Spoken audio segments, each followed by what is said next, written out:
안녕하세요. 10월 11일 수요일입니다. 오늘은 로마서 4장 4절과 5절 두 절의 말씀 보시겠습니다. 일하는 자에게는 그 삭을 은혜로 여기지 아니하고 빚으로 여기거니와 일을 아니할지라도 경건치 아니한 자를 의롭다 하시는 이를 믿는 자에게는 그의 믿음을 의로 여기시나니. 아멘. 우리가 하나님 앞에 갈 때는 딱 하나 믿음 가지고 갑니다.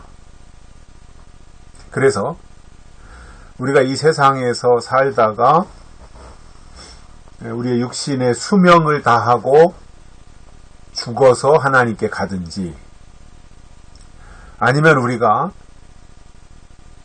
예수님 이 땅에 재림하실 때까지 살아있다가 살아서 다시 오시는 예수님을 맞이하든지,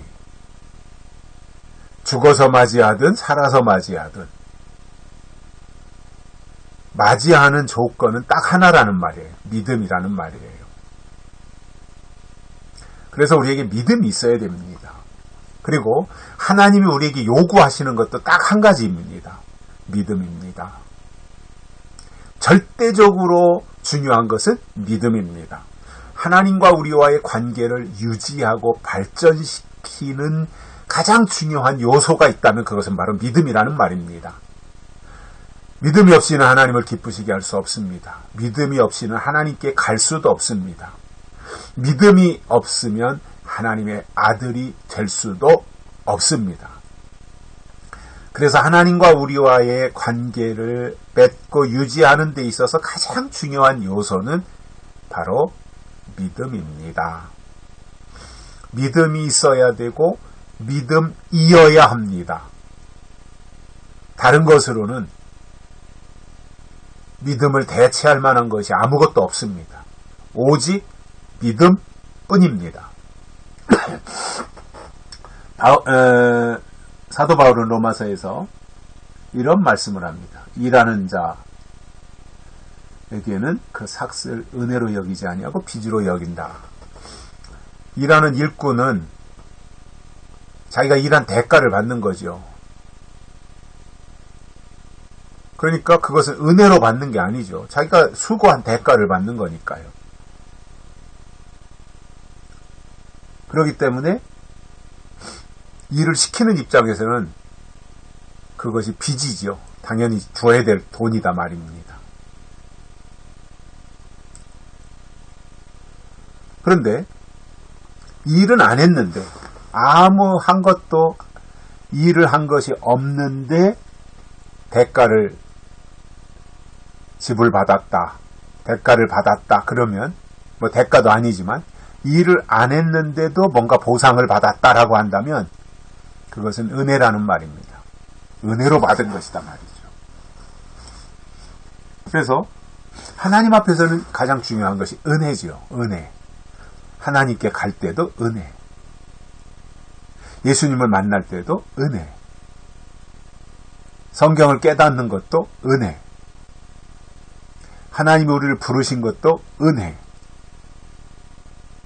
이 모든 것이 다 은혜로 된 것이지 우리의 노력으로, 우리의 행위로 된 것이 아니라는 말이에요. 조건이 아니라는 말입니다.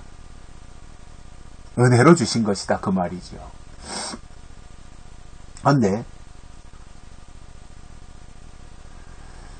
일을 하지도 않았고 경건하지도 않았고 하나님 앞에 내놓을 것이 아무것도 없는데도 불구하고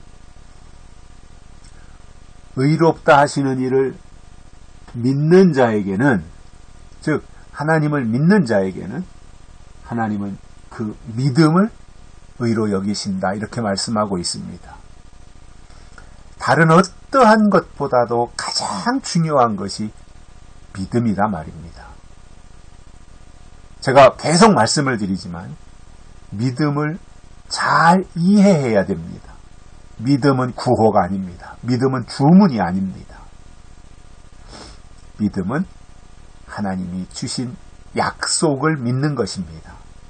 그렇기 때문에 우리가 하나님을 믿는다면, 그리고 우리가 믿음을 말한다면 그 믿음에는 반드시 약속이 포함되어 있을 때 그것이 믿음이 성립되는 것이지, 약속이 없으면 믿음 자체가 성립되는 게 아니에요. 왜냐? 약속을 믿는 거거든요. 하나님은 약속의 하나님이시고 성경은 약속의 말씀이고. 그렇다면 우리에게 하나님이 때를 따라 주시는 약속이 있어야 되는 거예요. 그리고 그 약속을 우리가 붙잡고 그 약속을 믿는 거지, 지나간 것을 믿는 게 아니에요. 약속은 앞에 있는 거잖아요. 앞에 있는 걸 믿는 거예요. 때가 지나고 철이 지나간 건 믿는 거 아니에요. 그거는 그냥 그랬구나 하고 아는 거죠. 그런 일이 있었구나 하고 아는 거죠. 인식하는 거죠. 근데 믿음은 앞에 있는 거예요. 약속이에요. 이루어질 일이에요. 하나님이 하실 일이에요. 그것을 믿을 때 하나님은 그것을 의로 여기신다는 말입니다. 그래서 어떤 경우도 하나님 주신 약속이 있어야 됩니다. 아브라함은 약속을 믿었습니다. 믿음 자체가 하나님이신 약속입니다. 저는 이 약속을 증거하려고 많이 애씁니다. 약속에 대해서 깨달으려고 많이 노력합니다. 그러다 보니 저의 설교 속에는 약속에 대한 강조점이 참 많습니다.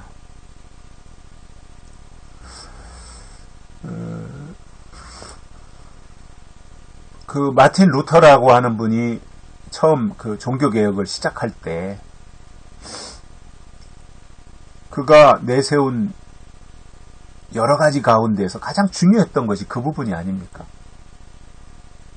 로마 캐토릭이 행위를 강조하고 뭔가 보이는 것을 강조하고 보여주려고 하고, 그럴 때 루터는 믿음을 강조한 거거든요. 오직 믿음으로. 이것이 종교개혁의 근거가 됐던 거죠. 믿음. 오직 믿음. 그러니까 믿음을 말할 때 루터가 개혁을 하면서 그 당시에 어떠한 행위 또는 숭상, 여러 가지 형상들을 만들어 놓고 숭배하는 어떠한 숭상, 그 다음에 그 당시 시대적으로 어떠한 면죄부, 이러한 여러 가지 캐토릭의 부패한 그 모습들 속에서 루터가 결정타를 날린 것이 믿음이잖아요. 오직 믿음으로. 믿음.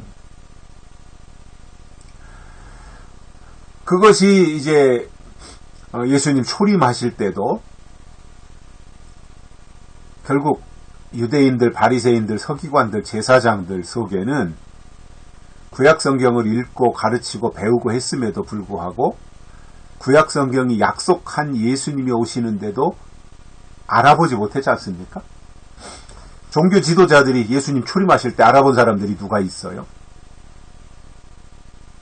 왜냐하면 그들 속에 약속이 없었기 때문이에요. 지나간 율법은 있었는데 약속은 없었어요. 지금도 마찬가지예요. 자칫 잘못하면 지나간 것만 강조하다가 약속을 잃어버리는 제2의 바리새인들로 전락할 수도 있습니다. 이 부분을 각성시키고 이 부분에 대해서 바르게 인식시켜야 될 책임이 교회에 있다고 봅니다. 여기까지 하겠습니다. 고맙습니다.